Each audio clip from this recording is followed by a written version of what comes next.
नमस्कार, स्वागत है आपका लर्निंग शॉर्ट्स में। आज हम बात करेंगे GPT-3 के बारे में।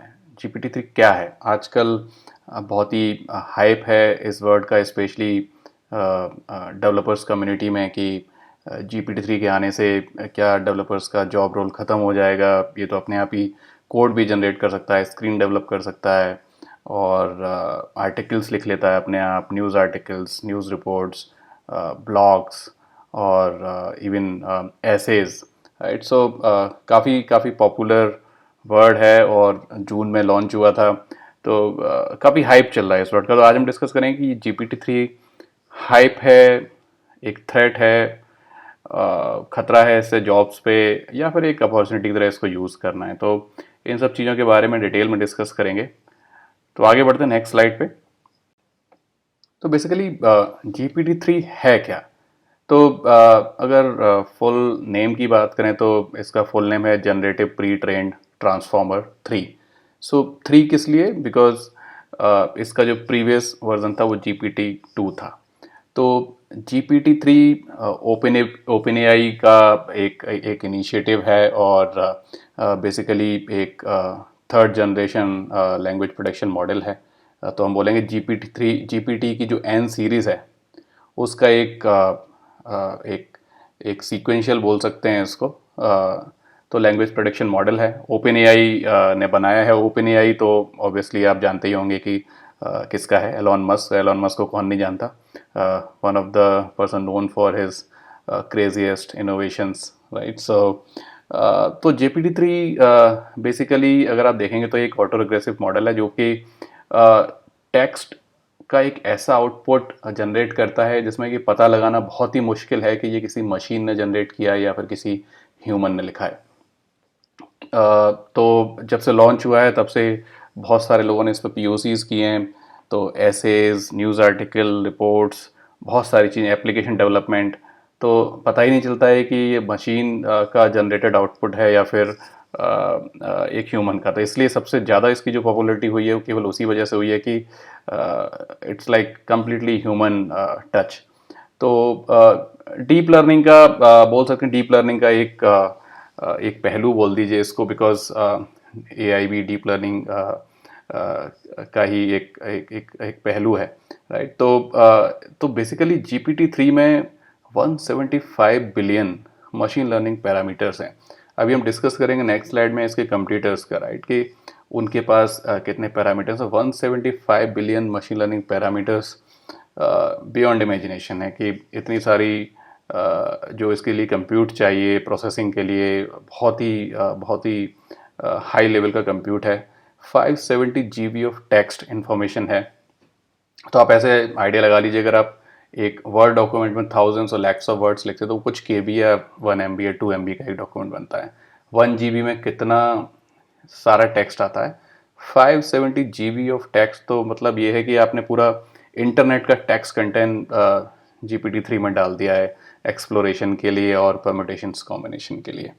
तो और जो टेक्स्ट है वो कॉमन क्रॉल और मल्टीपल विकीपीडिया और जितने भी डोमेन स्पेसिफिक टेक्स्ट कंटेंट था इंटरनेट पर, उस सबको मिला के बनाया हुआ है। तो इससे आइडिया लगाया जा सकता है कि इतना सारा टेक्स्ट है, फास्ट कंप्यूटिंग होती है, तो आप जो भी पूछेंगे, जो भी आउटपुट चाहेंगे, उसके पास इसका डिटेल तो रहेगा ही रहेगा। और इसके नेक्स्ट राउंड में हम लोग डिस्कस करेंगे इसके क्या क्या कंप्यूटर्स मॉडल्स हैं। तो आगे चलते हैं। तो GPT-3 से पहले माइक्रोसॉफ्ट का जो ट्यूरिंग NLG था वो काफ़ी पॉपुलर था। सिमिलर कॉन्सेप्ट था और उसके पास अगर आप कंप्यूट करेंगे तो 17 बिलियन मशीन लर्निंग पैरामीटर्स की कैपेसिटी थी, जो कि अगर आप देखेंगे लास्ट स्लाइड में, अगर आपने नोटिस किया हो तो GPT-3 के पास 175 बिलियन पैरामीटर्स हैं। तो जो ट्यूरिंग NLG था वो 10% भी नहीं है अगर देखा जाए तो GPT-3 का। और GPT-3 से पहले ओपन AI ने लॉन्च किया था GPT-2। तो GPT-2 भी उस टाइम पे काफ़ी फेमस था और उसमें 1.5 बिलियन मशीन लर्निंग पैरामीटर्स थे, सेम लैंग्वेज मॉडल्स पर बेस्ड था और 40 GB ऑफ इंटरनेट टेक्स्ट की उसके अंदर कैपेसिटी थी फॉर नेक्स्ट वर्ड प्रोडक्शंस और बाकी जो टेक्स्ट प्रोडक्शंस का जो मॉडल था। तो अगर उस हिसाब से देखेंगे तो GPT-3 बहुत आगे निकल चुका है अपने कंप्यूटर्स और अपने प्रीवियस जनरेशन के कंपैरिजन में। तो ऑब्वियसली पता चलता है कि इतना सारा डेटा है, इतना सारा कंप्यूटर, तो इतना इजी तो नहीं है इसको compete करना। तो हाइप है, हाइप ज़रूर है, क्योंकि जिस जिस तरह से इसकी पॉपुलैरिटी हुई है ह्यूमन लाइक टेक्स्ट जनरेट करने में और एप्लीकेशन डेवलपमेंट में, बियॉन्ड इमेजिनेशन है।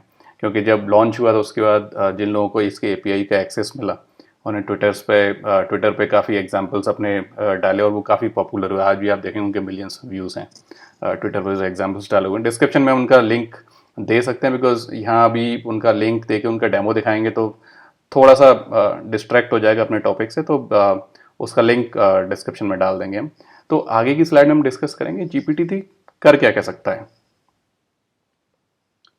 तो बेसिकली GPT-3 जब लॉन्च हुआ तो उसके बाद लोगों ने उस पर POC बनाना स्टार्ट किया और इनफैक्ट कुछ लोगों ने उसका डेमो दिखाया। तो कुछ लोगों ने ऐप क्रिएट किया जो कि बिल्कुल इंस्टाग्राम की तरह था, और प्लग इन यूज़ किया फिग्मा, GPT-3 ने उसको बिल्ड किया।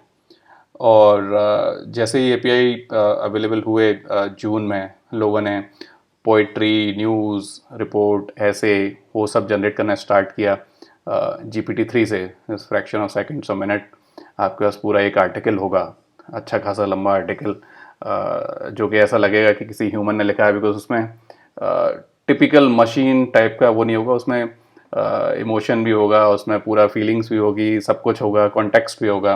तो उस सब के साथ कॉम्बिनेशन से जो आर्टिकल लगेगा, आपको पता ही नहीं चलेगा कि आर्टिकल मशीन ने लिखा है या फिर किसी ह्यूमन ने लिखा है।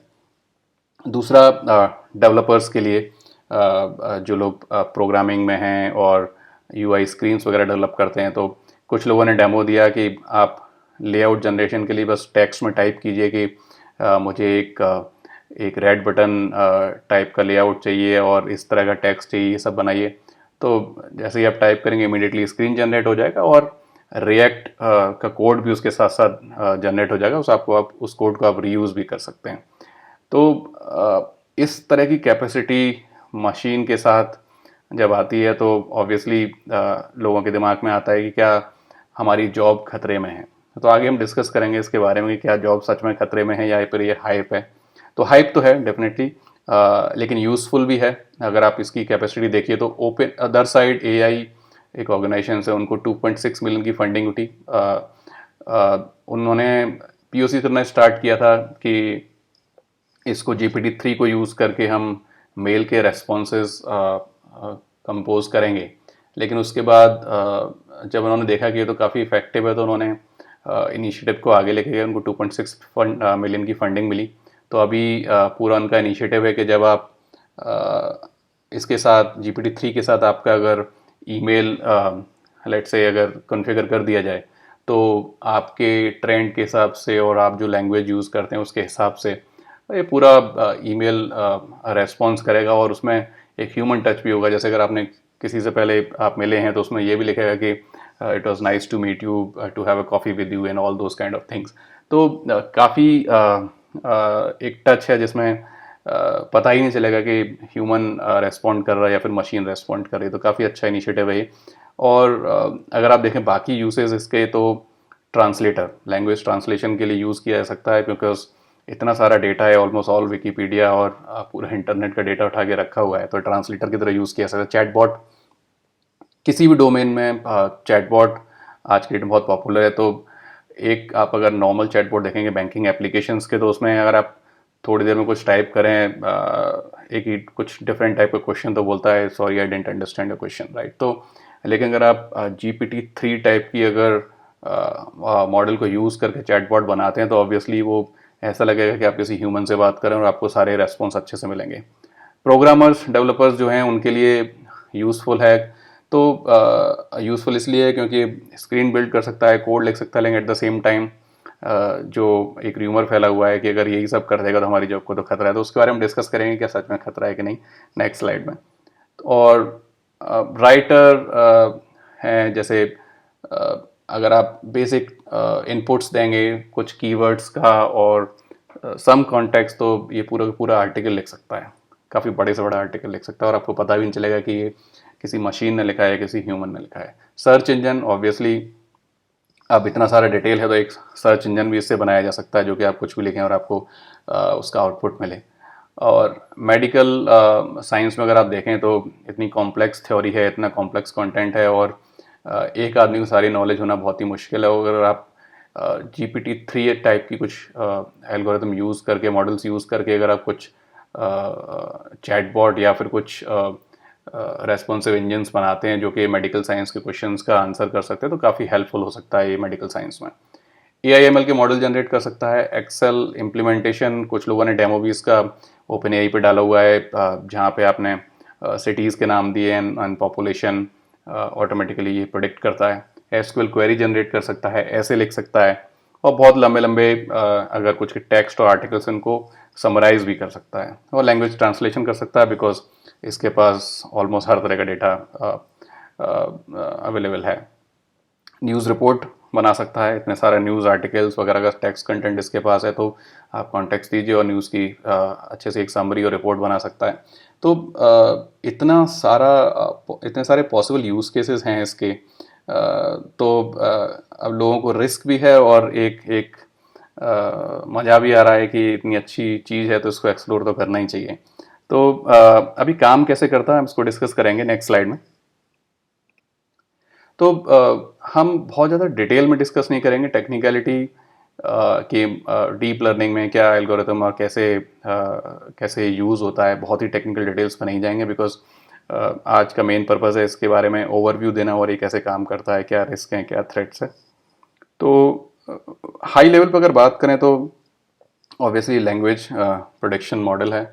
आप कुछ इनपुट दीजिए और आपके पास एक आउटपुट आएगा, वो टेक्स्ट होगा या फिर एक लेआउट हो सकता है अगर आपने उसको उस तरह से प्रोग्राम किया हुआ है तो। और बेसिकली अगर आप देखेंगे तो इसका जो कंप्यूट की जो पावर है, इतने सारे 570 GB टेक्स्ट को प्रोसेस करके इंटरनली इतना कॉम्बिनेशंस और प्रोडक्टिविटी करके एक टेक्स्ट और आर्टिकल को लिखना है इतने शॉर्ट टाइम में, उसके लिए बहुत ही हैवी कंप्यूट पावर की ज़रूरत है। तो ओपन AI को भी अराउंड 4.6 मिलियन की कॉस्ट लगी इसको। तो ऑब्वियसली काफ़ी एक्सपेंसिव और आई वुड से इंफ्रा इंटेंसिव सॉल्यूशन है और बेसिकली सिमेंटिक एनालिटिक्स को यूज़ करता है। लैंग्वेज प्रोडक्शन मॉडल है तो ऑब्वियसली सिमेंटिक्स तो आएगी। जैसे डीप लर्निंग में अगर आप लोग डीप लर्निंग बैकग्राउंड से हैं या मशीन लर्निंग बैकग्राउंड से हैं तो आप समझ सकते हैं कि सिमेंटिक एनालिटिक्स क्या होती है और डीप लर्निंग के क्या मॉडल्स होते हैं। अब जैसे हम लोग ट्रेन करते हैं मॉडल्स को, ट्रेन एंड टेस्ट वाला जो कॉन्सेप्ट है, अब ये प्री ट्रेंड मॉडल है ऑलरेडी, इतने सारे 570 GB ऑफ टेक्स्ट पे प्री ट्रेंड मॉडल है, तो ऑब्वियसली द पॉसिबल कॉम्बिनेशंस काफ़ी अच्छे होंगे। तो अगर ज़्यादा डिटेल में ना जाए, एक लेवल डिटेल में अगर जाएं तो GPT-3 बेसिकली करता है क्या है कि एक ये कैलकुलेट करता है कि how likely one word is to appear in a text given the other word in the text, right? So what is the possibility कि अगर हमने एक वर्ड दिया है तो बाकी वर्ड्स के कॉम्बिनेशन में इस वर्ड के आने की क्या पॉसिबिलिटी, हम इसको अगर मशीन लर्निंग की लैंग्वेज में बोले तो हम इसको कंडीशनल प्रोबेबिलिटी ऑफ वर्ड्स बोलते हैं। तो ज़्यादा उसके डीप में नहीं जाएंगे वो कैसे काम करती है, बिकॉज बहुत सारा डिटेल है, जैसे कि वेक्टर्स का कॉन्सेप्ट है। तो अगर वेक्टर पे बात करें तो ऐसा नहीं है कि ऐसे ही वर्ड्स को उठाता है और जाके वर्ड बाई वर्ड कुछ ढूंढता है, तो ऐसे काम नहीं होता है। तो अगर मशीन लर्निंग की टेक्नोलॉजी में अगर आपको बताऊं बेसिकली तो ये वर्ड्स को कन्वर्ट करता है वेक्टर्स में, और वेक्टर्स कुछ नहीं है, vectors is nothing but numeric representation of word. और एक फॉर्म है डेटा कंप्रेशन का मशीन लर्निंग की टेक्नोलॉजी में, बिकॉज मशीन को डेटा कंप्रेशन और न्यूमेरिक डेटा ही समझ में आता है, तो वो कन्वर्ट करता है, कंप्रेस करता है, उसके बाद आउटपुट को प्रेडिक्ट करके उन सारे पॉसिबल कॉम्बिनेशन के साथ डीकम्प्रेस करता है, उसके बाद उसका आउटपुट निकलता है। तो इस पूरे कंप्रेशन डीकम्प्रेशन की जो एक प्रोबेबिलिटी है, उसकी एक्यूरेसी अगर हाई होती है तो उसमें वो ट्रेंड है और उसके हिसाब से उसका आउटपुट निकलता है, इसलिए उसका सक्सेस रेट बहुत ज़्यादा है। तो ऐसे मोटा मोटा समझ लीजिए कि कंप्रेस होता है, डीकम्प्रेस होता है, वेक्टर्स में कन्वर्ट होते हैं वर्ड्स न्यूमेरिक डेटा में, और इंटरनली प्रोसेसिंग होती है, उसके बाद आउटपुट आता है। और बेसिकली अगर देखा जाए तो बहुत सारे वर्ड्स, इंटरनली इतने सारे वर्ड्स हैं, तो उनका जो पॉसिबल कॉम्बिनेशन है वो इतनी फास्ट प्रोसेसिंग पे चेक होता है। जैसे अगर आप कुछ एग्जांपल्स ओपन एआई ने भी दिए हुए हैं, जैसे आपको कुछ सेंटेंस लिखना है कि if I go to fridge I am making omelette, तो I will take out, let's say filling the blanks. तो पॉसिबिलिटी है उस सेंटेंस में egg, maybe ketchup, maybe butter, right. तो बेस्ड ऑन जो भी उसके पास डेटा है उसके साथ से पूरा प्रोडिक्शन करेगा। मतलब ऐसा नहीं है कि वर्ड्स कुछ भी मिल गया तो मतलब उसमें एलिफेंट वर्ड फिक्स कर देगा, राइट। तो पूरा कॉन्टेक्स्ट समझता है, किस वर्ड के साथ क्या पॉसिबिलिटी है, किस कॉन्टेक्स्ट में बात हो रही है, उसके साथ से पूरा सेंटेंस फॉर्मिंग होती है। इसलिए पता ही नहीं चलता है कि जो आउटकम है वो एक मशीन का आउटकम है या किसी ह्यूमन ने लिखा है, बिकॉज इतना इंटेलिजेंस इसमें ऑलरेडी बिल्ट इन है कि पता लगाना बहुत मुश्किल है। तो अब इस सब को देखते हुए हम नेक्स्ट स्लाइड में डिस्कस करेंगे क्या ये अपॉर्चुनिटी है या थ्रेट है for developers community. Answer is no. तो इट्स अ गुड न्यूज़। तो आंसर नो क्यों है? बिकॉज सी अभी तक जो जो बना है वो सब पीओसीज हैं। लोगों ने एक लेआउट बनाया, टेक्स्ट लिखा कि मुझे एक बटन बना के दिखाओ, एक लेआउट बना के दिखाओ, एक टेक्स्ट बना के दिखाओ, एक छोटा सा एप्लीकेशन बना के दिखाओ। लेकिन उसका मतलब ये नहीं है कि बहुत ही कॉम्प्लेक्स एप्लीकेशंस भी आप ऐसे ही GPT-3 में कुछ लिखा और बन जाएगा। तो अगर आप इंडस्ट्री में देखें तो आर्किटेक्ट्स हैं, डिज़ाइनर्स हैं, यूआई डेवलपर हैं, बैकएंड डेवलपर हैं, क्यूए है, डेवऑप्स है, इतने सारे रोल्स हैं। तो ये रोल्स कहीं नहीं जाने वाले। तो I would say utilize it as opportunity. तो अपॉर्चुनिटी है ये इतनी अच्छी, अगर टेक्नोलॉजी पे काम करने को मिलता है और उससे अगर टाइम सेव होता है, तो कई सारे इनिशिएटिव्स ऐसे होते हैं जो कि टाइम की वजह से कई बार टाल दिए जाते हैं। अरे इसकी स्क्रीन को बिल्ड करने में इतना टाइम लगेगा तो ये क्यों ट्राई करना है। लेकिन अगर आपके पास इस तरह की टेक्नोलॉजी अवेलेबल है तो आप इमीडिएटली आप मल्टीपल स्क्रीन्स ट्राई कर सकते हैं, मल्टीपल लेआउट ट्राई कर सकते हैं GPT-3 यूज़ करके। तो ऐसे बहुत सारे यूज़ केसेस हैं। तो मेरे हिसाब से तो ये अपॉर्चुनिटी है, कोई थ्रेट नहीं है, कुछ नहीं है। एक अच्छी टेक्नोलॉजी और एक अच्छा एरिया एक्सप्लोर करने को मिलेगा। लेकिन प्रॉब्लम ये है कि अभी ये ईज़िली पब्लिकली अवेलेबल नहीं है, क्योंकि बहुत ही एक वेटिंग लिस्ट रहता है और आपको एक प्रोसेस है पूरा। आप इनकी ओपन एआई की साइट पर जाइए, उसमें आपको अपना नाम, इनिशिएटिव का आइडिया और वो सब देना है, और वेटिंग लिस्ट में अगर उनको वो आइडिया पसंद आता है तो आपको उस एपीआई का एक्सेस मिलेगा, सो दैट आप उससे पीओसी बना सकते हैं, कुछ और कर सकते हैं। तो अभी इसके क्या क्या नेगेटिव एस्पेक्ट्स हैं तो हम नेक्स्ट स्लाइड में डिस्कस करेंगे। तो बेसिकली फर्स्ट थिंग इज़ कि बहुत एक्सपेंसिव है। बिकॉज अगर आप देखें जो कॉस्ट हमने डिस्कस की कि इतना इंफ्रा इंटेंसिव है और कंप्यूट कॉस्ट इतनी हाई है कि छोटे ऑर्गेनाइजेशन तो इसको अफोर्ड भी नहीं कर सकते, राइट। और इवन इनफैक्ट ओपन एआई ने अभी सितंबर में माइक्रोसॉफ्ट को इसका कॉमर्शियल लाइसेंस देने की परमिशन दी है। तो अभी माइक्रोसॉफ्ट इसका ऑफिशियल कॉमर्शियल लाइसेंस कैरी करेगा। तो अब वो उसको कैसे लाइसेंसिंग देंगे, क्या प्राइसिंग, क्या कॉस्ट रखेंगे अपनी सर्विसेज और ऑफरिंग के साथ, वो बाद में पता चलेगा। लेकिन उसका कोई इम्पैक्ट नहीं है इनका ओपन एपीआई वाले कॉन्सेप्ट पे। तो वो वेटिंग लिस्ट कंटिन्यू रहेगा। आप रिक्वेस्ट करें और आपका अगर वेटिंग लिस्ट में नाम आ जाता है तो you can still explore those POCs और एपीआईज। दूसरा ब्लैक बॉक्स है।